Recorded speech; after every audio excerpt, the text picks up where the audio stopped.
Okay तो आज मैं बात करने वाला हूँ नेटफ्लिक्स की काफ़ी पॉपुलर महाबजट वाली एक सीरीज़ के बारे में जिसका नेम है द विचर। नाम तो सुना ही होगा, रिव्यू की ज़रूरत तो है नहीं, काफ़ी टाइम पहले सीजन 1 आया था, बट फिर भी हल्का फुल्का बता देता हूँ। तो सीरीज़ कतई जहर है, ऑब्वियसली मैं कतई जहर सीरीज़ पे वीडियोस बनाता हूँ। ये आती है फैंटेसी, एडवेंचर एंड ड्रामा की कैटेगरी में और ये बेस्ड है विचर नेम के गेम पे और गेम बेस्ड है इसकी नॉवेल्स पे। तो इससे समझ में ये आ रहा होगा कि इसका बहुत बड़ा वाला यूनिवर्स है, बहुत लंबी स्टोरी है, गेम ऑफ थ्रोन्स जैसी, इतनी लंबी कि ऑलरेडी इस सीरीज के 7 सीजन कंफर्म हो चुके हैं और अभी और भी बढ़ सकते हैं आगे। मेरे लिए तो खुशी की बात है, कंटेंट मिलेगा। खैर फिलहाल 2 सीजन आ चुके हैं, पर मैं इस वीडियो में पूरा सीजन 1 तो एक्सप्लेन करूंगा, बट एपिसोड वाइज नहीं, उसमें इतना मजा नहीं आता। मैं सिर्फ इसकी टाइमलाइन वाइज आपको सब कुछ बताऊंगा, क्योंकि जो सबसे कंफ्यूजिंग चीज है इस सीरीज में वो इसकी टाइमलाइन ही है। इसमें एक नहीं बल्कि 3 डिफरेंट टाइमलाइंस देखने को मिलती हैं, 3 अलग अलग मेन कैरेक्टर्स की। तो सब पे डिटेल में बात करेंगे, बट उससे पहले अगर आप चैनल पर फर्स्ट टाइम आ रहे हो तो ऐसे ही और कंफ्यूजिंग चीजों को सिंपल वे में समझने के लिए चैनल को सब्सक्राइब जरूर कर देना। So let's start and you all just have to sit down, keep calm and listen to me.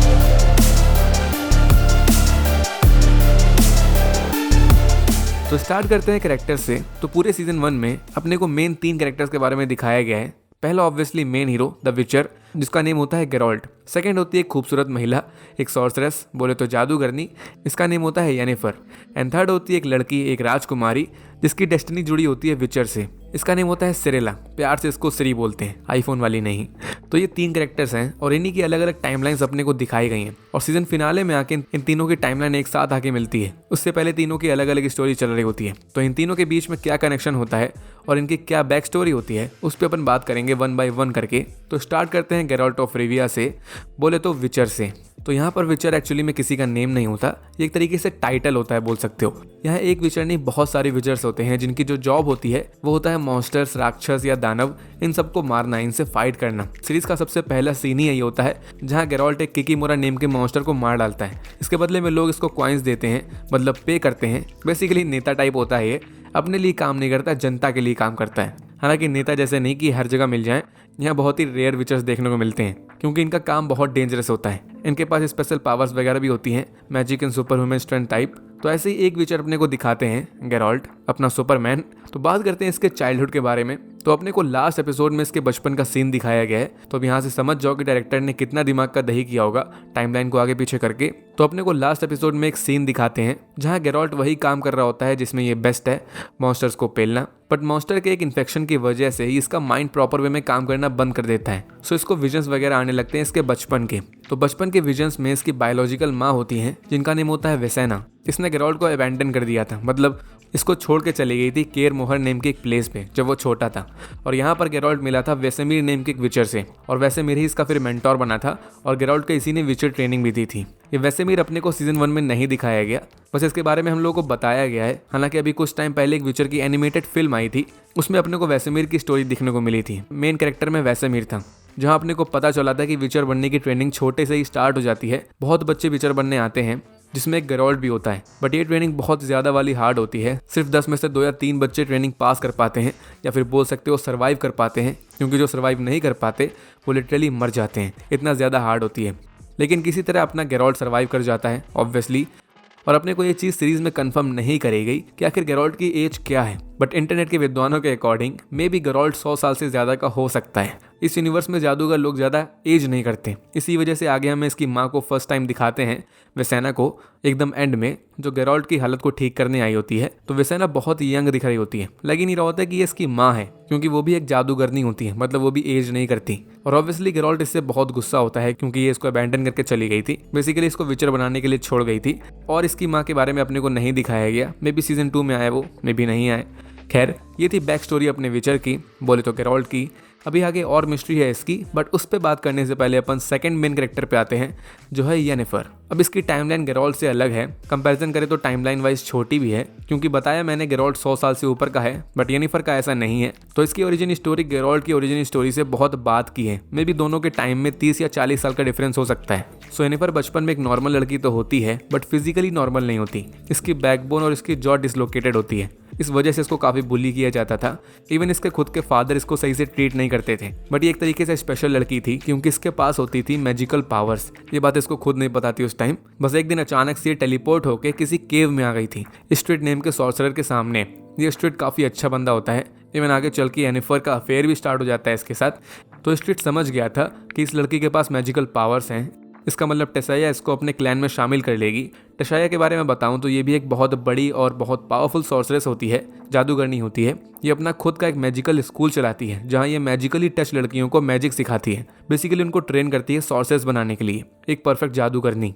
तो टेसाया को जैसे पता चलता है येनिफर के बारे में तो ये उसको इसके फादर से खरीद के ले जाती है। इसका फादर खुशी खुशी इसको बेच भी देता है, वाह, क्योंकि उसके लिए तो बस ये बोझ थी। और अब यहाँ से येनिफर की मैजिकल ट्रेनिंग स्टार्ट हो जाती है। टेसाया इसको ट्रेन करती है, इसके साथ और भी लड़कियाँ होती हैं, वो भी मैजिक सीख रही होती हैं।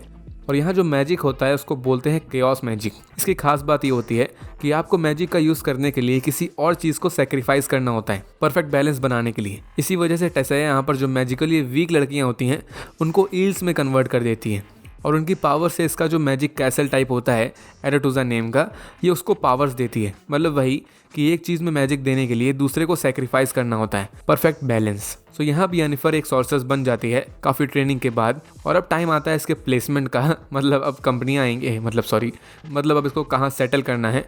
बहुत सारे राज्य टाइप होते हैं यहाँ पर, निल्फगार्ड, एड्रिन ऐसे करके, और एक प्रॉपर कोर टाइप होता है जहाँ टॉप लेवल के मैजिशियंस होते हैं, काउंसलर्स होते हैं, इनको बोलते हैं ब्रदरहुड ऑफ सॉर्सरेस। और वो इस चीज़ को डिसाइड करते हैं कि कहाँ पर किसको भेजना है। तो पहले यहाँ येनिफर को निल्फगार्ड में ट्रांसफ़र करने की बात होती है, बट येनिफर को वहाँ नहीं जाना होता। तो यहाँ एक रूल चलता है कि ग्रेजुएशन के बाद मैजिशियंस अपनी फिजिकल बॉडी को ट्रांसफॉर्म कर सकते हैं जैसा वो चाहते हैं उसमें।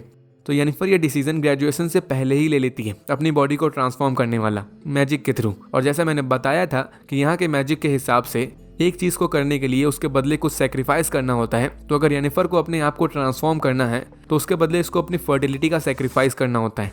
ये हर सोर्सेस पे अप्लाई होता है, मतलब फिर ये कभी भी बायोलॉजिकल मां नहीं बन पाएगी। तो येनिफर इस चीज़ के लिए रेडी हो जाती है और इसका बहुत पेनफुल मैजिकल ट्रांसफॉर्मेशन स्टार्ट हो जाता है। और लास्ट में ये एकदम पूरी चेंज हो जाती है। हर कोई इसके ट्रांसफॉर्मेशन को देख के हैरान हो जाता है, मग्नमुग्ध हो जाता है, बोल सकते हो कि क्या से क्या हो गया देखते देखते।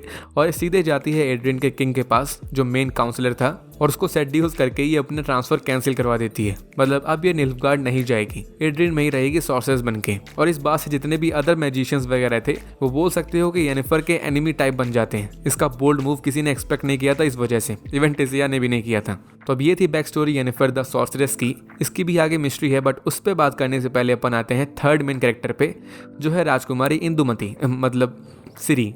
तो अब लग रहा होगा कि इसकी क्या ही ओरिजिन होगी, क्या ही बैक स्टोरी होगी इसकी। छोटी सी तो है, कल की पैदा हुई लड़की बट ऐसा नहीं है। एक्चुअली में ये सिरी यही मेन सेंटर है इस पूरे सीजन 1 की। ऐसा कोई एपिसोड नहीं होगा जहां हम लोगों ने सिरी का नेम ना सुना हो। अब ऐसा इसलिए है क्योंकि इसकी स्टोरी कनेक्टेड होती है विचर से, मतलब गेरोल्ट से। और ऑब्वियसली ये बहुत छोटी है तो इसकी और गेरोल्ट की टाइमलाइन में बहुत ही ज़्यादा वाला डिफरेंस होगा। मे बी 15 या 16 साल की होगी है, और विचर तो 100 साल से ऊपर। खैर, इनकी स्टोरी स्टार्ट होती है जब गेरोल्ट जाता है एक कलंथी नेम की महारानी के महल में, सिंट्रा नेम की प्लेस पे। यहाँ पर बेसिकली स्वयंवर हो रहा होता है एक प्रिंसेस का, प्रिंसेस पवेटास, वही कलंथी की बेटी। दुनिया भर के राजकुमार लोग यहाँ आए होते हैं इसका हाथ मांगने के लिए, तो इस वजह से यहाँ पावड़ी चल रही होती है। गेरोल्ट यहाँ मजबूरी में एज अ सिक्योरिटी के लिए आया होता है, एकदम सज धज के। और यहाँ पर एक बंदा आ जाता है जो देखने में मॉन्स्टर टाइप ही लग रहा होता है, और वो अपने आप को प्रिंसेस पवेटा का लवर बोलता है, और होता भी है। तभी पवेटा इस स्वयंवर के अगेंस्ट थी, और इस चीज़ से हर कोई हैरान हो जाता है। और सबसे ज़्यादा गुस्सा हो जाती है रानी कलंथी। ये अपनी बेटी की शादी एक मॉन्स्टर से नहीं करना चाहती ऑब्वियसली, इसलिए उस पर हमला करवा देती है, मतलब उस मॉन्स्टर पे। हालांकि गेरोल्ट बीच में इंटरफेयर कर देता है क्योंकि वो बंदा कोई मॉन्स्टर नहीं होता, उसको श्राप मिला होता है मॉन्स्टर बनने का। और यहाँ एक टर्म सामने आता है जिसको बोलते हैं लॉ ऑफ सरप्राइज। इसका मतलब बेसिकली प्रॉमिस ही होता है एक तरीके से। जैसे आपने मेरी अगर जान बचाई तो बदले में आप मुझसे कुछ भी मांग सकते हैं और वो पूरा करना पड़ेगा। इसको लॉ ऑफ सरप्राइज बोलते हैं यहाँ पर। बस थोड़ा और ड्रामेटिक हो जाता है ये, जैसे इस प्रॉमिस को कोई टाल नहीं सकता, ये एक डेस्टिनी बन जाती है। मतलब अगर प्रॉमिस कर लिया तो वो हो के ही रहेगा। सो यहाँ उस मॉन्स्टर टाइप बंदे ने बहुत टाइम पहले रानी कलंथी के हस्बैंड की जान बचाई थी। सो बदले में इसने लॉ ऑफ सरप्राइज मांगा था, मतलब उनकी बेटी का हाथ, और इसकी डेस्टिनी बन गई थी। सो मतलब अब प्रिंसेस पवेटा की शादी उस मॉन्स्टर फेस से होना तय थी। लेकिन अब प्रेजेंट टाइम में कलंथी इस चीज़ के अगेंस्ट जाने लगती है। इवन ये उस बंदे को जान से मारने का भी ट्राई करती है लॉ ऑफ सरप्राइज तोड़ने के लिए। लेकिन तभी फर्स्ट टाइम प्रिंसेस पवेटा अपनी पावर्स का यूज़ कर देती है। इसकी स्क्रीम बहुत ही पावरफुल होती है और ये पूरा टॉर्नेडो ला के खड़ा कर देती है यहाँ पर अपने लवर की जान बचाने के लिए। हालांकि विचर इसको रोक लेता है और सब कुछ सही कर देता है। तो अब लास्ट में इस बॉन्ड की पावर को देख के कैलेंथी भी बेचारी पिघल जाती है और इनकी शादी करवा देती है कि जा सिमरन जा, जी ले अपनी जिंदगी वाला सीन। और तभी उस मॉन्स्टर फेस का श्राप भी टूट जाता है, वो नॉर्मल आदमी बन जाता है, मतलब वो ब्यूटी एंड द बीस्ट वाला सीन। तो अब जब ये पूरा कांड शांत हो जाता है और विचर यहाँ से जाने ही वाला होता है, तो वो मॉन्स्टर फेस इसका साथ देने के बदले विचर को कुछ भी मांगने को बोलता है। और विचर ने पहले डायलॉग मारा था कि ये डेस्टिनी वगैरह में घंटा विश्वास नहीं रखता, ये नहीं मानता ये सब, तो ये मजे मजे में लॉ ऑफ सरप्राइज बोल देता है। और उसी टाइम पवेटा वॉमिट कर देती है, मतलब पता चल जाता है कि वो प्रेग्नेंट होती है। तो अब ये चीज़ मुझे भी कायदे से समझ में नहीं आई, बट इतना समझो कि किसी तरह लॉ ऑफ सरप्राइज की वजह से अब पवेटा का जो भी चाइल्ड होने वाला होता है उसका धागा जुड़ जाता है गेरॉल्ट से, मतलब उसकी डेस्टिनी गेरॉल्ट से जुड़ जाती है। और नॉवेल से अपने को ये चीज़ पता है कि लॉ ऑफ सरप्राइज से जो बॉन्ड क्रिएट हो जाता है वो उतना ही पावरफुल होता है जितना बायोलॉजिकल फादर एंड चाइल्ड का बॉन्ड होता है। मतलब अब ना चाहते हुए भी गेरॉल्ट पवेटा के होने वाले बच्चे का फादर बन जाता है, अडॉप्टेड ही सही बट बन जाता है। अब ये इसकी डेस्टिनी है, ये इसे चेंज नहीं कर सकता। तो फिलहाल तो गेरॉल्ट यहाँ से चला जाता है ये बोल के कि इन सब चीज़ों पे बिलीव नहीं करता, डेस्टिनी वगैरह पे। और फिर काफ़ी टाइम बीत जाता है, 10-15 साल में भी सिंट्रा में सब नॉर्मल हो जाता है और पवेटा की डॉटर होती है वही जिसकी डेस्टिनी कनेक्टेड होती है गेरॉल्ट से। सो अब गेस करो कि कौन होगी पवेटा की डॉटर? ऑब्वियसली वही सिरेला, मतलब सिरी। तो ये थी बैक स्टोरी सिरी की कि किस तरह ये लिंक होती है विचर से। तो अब तीनों कैरेक्टर्स की मेन टाइमलाइन आप समझ गए होगे। तो अब बात करते हैं कि आपस में इनकी स्टोरी कहाँ जाती है।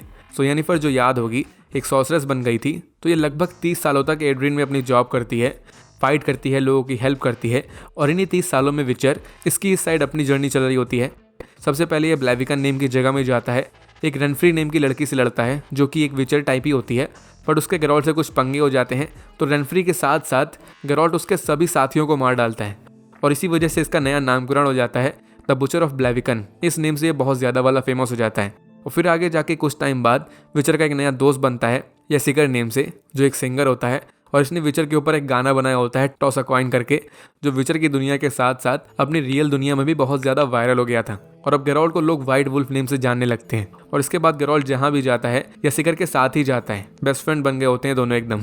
इवन जो कैलेंथी के महल वाला कांड हुआ था उस टाइम भी येसिकर गेरॉल्ट के साथ ही था, यही उसको वहीं ले गया था एक्चुअली में। और इस साइड येनिफर ये कुछ टाइम बाद बाकी सोर्सेस का साथ छोड़ देती है क्योंकि इसको पॉलिटिक्स वगैरह पसंद नहीं होती और साथ में इसको भी कोई पसंद नहीं करता। पूरे सीजन भर इसका कॉन्फिडेंस जिस लेवल पे इंक्रीज हुआ है ना भाई साहब, कतई जहर। तो ये सबका साथ छोड़ देती है, एक सोलो प्लेयर बन जाती है, मतलब अकेले काम करने निकल जाती है। और एक मिशन में इसके हाथों में एक मासूम बच्चा मर गया था, जिसके बाद इसके अंदर की ममता जाग गई थी। और बताया था मैंने कि इसने अपनी फर्टिलिटी का सेक्रीफाइस कर दिया था। सो अब ये कोई तरीका ढूंढने लगती है जिसके थ्रू इसकी फर्टिलिटी इसको वापस मिल जाए ताकि ये बायोलॉजिकल माँ बन सके। तो अब इस साइड एक दिन येसिकर के गले में कुछ प्रॉब्लम हो जाती है, ये बिना सावधानी के जिनका डब्बा खोल देता है, इस वजह से ये प्रॉब्लम होती है। तो विचर को इसकी हालत सही करने के लिए एक मेज की ज़रूरत होती है, मतलब एक जादूगर की ज़रूरत होती है। तो ये पूछ पाछ के एक घर में जाता है जहाँ ये पहली बार टकराता है येनिफर से, क्योंकि वो फिलहाल फ्रीलांसिंग कर रही होती है। और ये येनिफर इसको देख के समझ जाती है कि ये वही है फेमस वाइट वुल्फ, मतलब द विचर। सो ये इसके दोस्त की हेल्प करने के लिए रेडी हो जाती है, लेकिन इसके अपने कुछ सीक्रेट प्लान्स होते हैं। वो जो जिन था जिस वजह से येसिकर का गला खराब हो गया था, तो वो नॉर्मल जिन की तरह ही वर्क करता था कि जिसने जिन को खोला था उसको 3 विशेष मिलती थी और वो जिन इसको पूरी करेगा। तो येनिफर को लगता है कि येसिकर वो बंदा है जिसके पास वो जिन की 3 विशेष हैं, तो उसकी विश से अपनी इनफर्टिलिटी वाली प्रॉब्लम को सही कर सकती है। इसलिए विचर को बेवकूफ़ बना के येसिकर को कैद कर लेती है। बेसिकली इसका प्लान होता है कि जब येसिकर विश मांगेगा तो जिन यहाँ पर आएगा और ये जिन को कैद कर लेगी और उसकी आज़ादी के बदले में उससे पावर मांगेगी। इसको बस इतना ज़्यादा पावरफुल बनना होता है कि बस ये अपनी फर्टिलिटी वाली प्रॉब्लम को दूर कर सके। बट एक्चुअली में येसिकर नहीं, बल्कि विचर के पास वो 3 विशेष होती हैं, इसको खुद नहीं पता होता है। एक विश तो ये किसी का थोपड़ा उड़ाने में वेस्ट कर देता है। बट जब इसे पता चलता है कि येनिफर जिन की विश को यूज़ करना चाहती है, तो ये समझ जाता है कि ये उसके लिए डेथ विश होगी, क्योंकि जिन एक्चुअली एक डार्क क्रिएचर होते हैं, वो कोई अच्छा प्राणी नहीं होता। वो येनिफर को इन्फिनिट पावर दे के उसको मार डालता। सो ये चीज़ गेरॉल्ट समझ गया था, तो ये जिन की विश का यूज़ करके जिन को ही भगा देता है और इनडायरेक्टली येनिफर की जान बचा लेता है। और येनिफर इस पर गुस्सा तो होती है, बहुत ज़्यादा गुस्सा होती है, बट इनकी डेस्टिनी भी किसी तरह मिली होती है। सो इनका भी यहाँ पर लफड़ा स्टार्ट हो जाता है, मतलब यहाँ से इनकी रोमांटिक रिलेशनशिप स्टार्ट हो जाती है। और सीजन एंड तक जाते जाते दोनों प्यार में मग्नमुग्ध हो चुके होते हैं और फिर इनकी काफ़ी टाइम लव स्टोरी चलती है। येनिफर और येसिकर की भी काफ़ी अच्छी बॉन्डिंग बन जाती है, फ्रेंड्स वाली। बट लास्ट में पता चलता है कि वो जो जिन था और उसकी जो 3 विशेष थी, उसमें एक विश विचर ने ये मांगी थी कि येनिफर इससे कभी दूर ना हो पाए, मतलब इनकी डेस्टिनी भी साथ में जुड़ जाए जैसे सिरी और गेरॉल्ट की जुड़ी थी। इसी वजह से ये दोनों अलग तो होते थे बट घूम फिर के किसी तरह फिर से मिल जाते थे। तो अब ये बात येनिफर को जब पता चलती है तो इसको अच्छा नहीं लगता, क्योंकि इसके हिसाब से इनके बीच में जो भी कुछ था वो रियल नहीं था, ये इनकी डेस्टिनी थी बस, जो कि गेरोल्ट नहीं बनाई थी। और यहाँ इसको ये भी पता चलता है एक लिविंग ड्रैगन के थ्रू कि येनिफर कभी भी बायोलॉजिकल मदर नहीं बन पाएगी, वो कुछ भी ट्राई कर ले, एक सॉर्सरेस कभी भी अपनी वूम वापस नहीं ला सकती। तो ये चीज़ जानने के बाद येनिफर का दिल टूट जाता है और फिर बोल सकते हो कि गेरोल्ट और येनिफर इनका ब्रेकअप हो जाता है, दोनों अलग अलग राह पर निकल जाते हैं। और सेम टाइम में गुस्से में बैठा गेरोल्ट जेसिका से भी फाइट कर लेता है, तो जेसिका भी सैड होके येनिफर की तरह ही अलग निकल जाता है। ना अब बात करते हैं थोड़ी इंपॉर्टेंट चीज़ के बारे में, मतलब इनके यूनिवर्स की पॉलिटिक्स के बारे में। तो जैसा मैंने बताया था कि यहाँ पर बहुत से राज्य टाइप होते हैं, समझ गए होगे, जैसे रिविया का गेरोल्ट होता है, वेंगबर्ग की येनिफर होती है, और भी बहुत कंट्रीज़ होती हैं, किंगडम्स होते हैं। तो अगर डिटेल में मैं गया ना तो सबका सब ऊपर से जाएगा, बहुत बड़ा यूनिवर्स है इसका, कन्फ्यूज़ हो जाओगे। तो इसलिए अपन मेनली 4 राज्यों के बारे में बात कर लेते हैं। एक सिंट्रा, जहाँ की राजकुमारी सिरी थी, ऑब्वियसली सिंट्रा को लायन किंग भी बोलते हैं। एक सॉर्डेन हिल, बोले तो किंगडम ऑफ सॉर्डेन, ये जगह भी याद रखना। एक केयर मोहर्न, ये वो जगह होती है जहाँ सारे विचर्स की ट्रेनिंग होती है। इसको सीजन 1 में तो नहीं दिखाया गया, सीजन 2 में जाके ये जगह मेन सेंटर होगी, तो इसको अभी भूल जाओ तो कोई गम नहीं है। लास्ट में होता है निल्फगार्ड, सबसे इंपॉर्टेंट इसलिए क्योंकि यही राज मेन एंटेगनिस्ट होता है, बोले तो मेन विलन इसी के लोग होते हैं। निल्फगार्ड का किंग होता है एम्परर अमीर। इसको सीजन 1 में बिल्कुल ही मिस्टीरियस रखा गया है, मुंह दिखाई तक नहीं हुई इसकी। इसको इविल वे में बोला जाता है वाइट फ्लेम, और निल्फगार्ड के लोग बहुत डरते हैं इससे। इसके अंडर एक बंदा काम करता है, इसका सेनापति टाइप बोल सकते हो, कमांडर काहिर। ये वाइट फ्लेम के दिए ऑर्डर्स को फॉलो करता है। तो अब यहाँ पर रीज़न किसी को नहीं पता होता, बट निल्फगार्ड के लोग पड़े होते हैं सिंट्रा के पीछे, बेसिकली सिरी के पीछे, जो सिंट्रा की राजकुमारी होती है। एक रीज़न तो यही लगता है कि निल्फगार्ड को बस साम्राज्य अपना बढ़ाना होता है, इसलिए और राज्यों पे अटैक करते हैं जैसे सिंट्रा वगैरह। बट एक्चुअली में इनको सिरी चाहिए होती है किसी और रीज़न की वजह से। वो रीज़न होता है सिरी की पावर। याद होगा वो इवेंट सिंट्रा में जब विचर सो कॉल्ड फादर बन गया था सिरी का, जब वो पैदा भी नहीं हुई थी तब। तो सिरी की माँ ने पहले बहुत खतरनाक पावर का यूज़ किया था, जिसको सिर्फ विचर ही रोक पाया था। तो वही सिमिलर पावर होती है सिरी के अंदर भी, इवन अपनी माँ से भी ज़्यादा पावर होती है। और बताया था मैंने कि सिरी ही मेन मिस्ट्री है इस पूरे विचर स्टोरी की। किसी को पता नहीं होता कि इसके पास कितनी पावर है, ये पावर कहाँ से आई और ये क्या क्या कर सकती है। खैर, एक और फैक्शन के बारे में जानना ज़रूरी है जिसका जिक्र मैंने पहले किया था, द ब्रदरहुड ऑफ सॉर्सरर्स। ये एक तरीके से पंचायत टाइप होती है। इसमें कुछ काउंसिल मेंबर्स होते हैं, जैसे येनिफर की मेंटोर टेसिया, और भी बहुत सारे पावरफुल लोग होते हैं, बट सभी मेजेस होते हैं, मतलब जादूगर होते हैं। और ये सब पॉलिटिक्स के बारे में चर्चा करते हैं, और ये हर राज्यों में अपनी ट्रेन करी हुई जादूगरनी को भी भेजते हैं, और फिर वो सॉर्सरेस उस राज्य को सर्व करती है अपनी जी जान से। जैसे याद होगा पहले येनिफर को निल्फगार्ड में भेजा जा रहा था, बट उसने गेम खेल दिया था, वो नहीं गई थी। सो ऐसे ही येनिफर की जगह ये लोग फ्रेंजिला नेम की जादूगरनी को निल्फगार्ड में भेज देते हैं, और फिर वो फ्रेंजिला भी काहिर के साथ मिलकर सिंट्रा के अगेंस्ट चली जाती है। तो अब उस साइड जब विचर और येनिफर अलग हुए थे, तो येनिफर यहाँ ब्रदरहुड के पास वापस आ गई थी सॉर्डेन हिल में। और जब इन लोगों को निल्फगार्ड के बारे में पता चलता है, उनके गलत इरादों के बारे में पता चलता है, तो ये सब मिलकर निल्फगार्ड के अगेंस्ट फाइट करने का फैसला कर लेते हैं। कुछ मेजर्स अलग हो जाते हैं, बट टेसिया, येनिफर और कुछ लोग ये निल्फगार्ड के अगेंस्ट होते हैं। और इस साइड विचर येनिफर से अलग होने के बाद आ गया था अपनी डेस्टिनी के पास, मतलब सिरी के पास सिंट्रा में, और यहीं पर छुप गया था। एक्चुअली में इस वाइट वुल्फ को कैद कर लिया गया था, सिरी की ग्रैंडमदर ने इसको कैद कर लिया था ताकि ये कहीं जा ना पाए। और सिरी ने कभी भी विचर को, एक ये अपने सो कॉल्ड फादर को देखा नहीं था, उसको पता भी नहीं था कि वो कौन है। बट गेरोल्ट ने इसको एक बार देखा था, हालांकि इस टाइम इसको भी नहीं पता था कि सिरी कौन है। सो अब लास्ट में निल्फगार्ड और सिंट्रा के बीच वॉर स्टार्ट हो जाता है, और बहुत फाइट के बाद निल्फगार्ड वाले सिंट्रा को पूरी तरह हरा भी देते हैं। गेरोल्ट भी यहीं था, तो वो भी फाइट करता है। और जब कैलेंथी, मतलब सिरी की ग्रैंड मदर, इसको रियलाइज़ होता है कि अब कोई रास्ता नहीं है, ये लोग हार चुके हैं, तो ये सिरी से बोलती है कि विचर को ढूंढो, मतलब गेरोल्ट ऑफ रिविया को ढूंढो, यही तुम्हारी डेस्टिनी है। और यही कैलेंथी के लास्ट वर्ड भी थे, क्योंकि इसके जस्ट बाद वो मर जाती है। एक्चुअली इस पूरे सिंट्रा में हर कोई मर जाता है, त्रिवेदी भी नहीं बचता, सिर्फ और सिर्फ सिरी बचती है। ये लोग किसी तरह उसको इस जगह से सही सलामत बाहर तो निकाल देते हैं वॉर के बीच से, बट जब तक गेरोल्ट सिरी को ढूंढ पाता, वही निल्फगार्ड का वही काहिर आके सिरी को अपने साथ ले जाता है। हालांकि यहाँ पर अपने को सिरी की स्पेशल पावर देखने को मिलती है फर्स्ट टाइम, जहाँ वो अपने चीख से, बोले तो स्क्रीम से, ज़मीन में दरार डाल देती है। मतलब कितनी ज़्यादा पावर होती है इसके अंदर, अंदाज़ा लगा सकते हो। और फिर ये काहिर से बचा के भाग जाती है। और इसकी जर्नी भी अच्छी थी। ये पहले एल्स लोगों से मिलती है, एल्स ह्यूमन नहीं होते, अलग स्पेशीज होती हैं इनकी। बट मीन वाली साइड सॉर्डेन हिल में वॉर स्टार्ट हो जाता है निल्फगार्ड और उन सभी मेजर्स के बीच जो निल्फगार्ड के अगेंस्ट थे, येनिफर लोग मतलब। तो इनकी भी बहुत अच्छी फाइट होती है।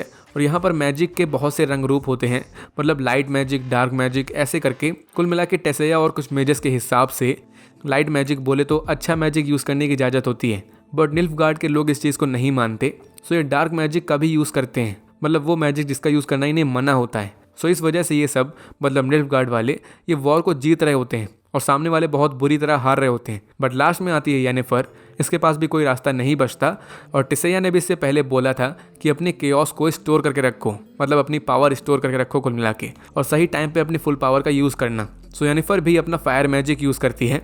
फायर मैजिक भी डार्क मैजिक में आता है, इसको भी यहाँ पर लोगों के लिए यूज़ करना अलाउ नहीं होता किसी रीजन की वजह से, बट येनिफर इसका यूज़ करती है और ये बहुत ही ज़्यादा पावरफुल सॉर्सरेस होती है।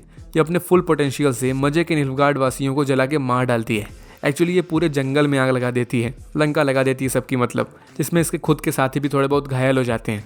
और इसके बाद येनिफर एकदम लापता हो जाती है और एक तरीके से मेजर्स लोग निल्फगार्ड के अगेंस्ट इस वॉर को जीत जाते हैं, क्योंकि निल्फगार्ड के जितने भी लोग बचे थे वो बहुत कम थे। सो उनके पास पीछे हटने के अलावा और कोई रास्ता नहीं था, फ्रेंजिला और काहिर वगैरह।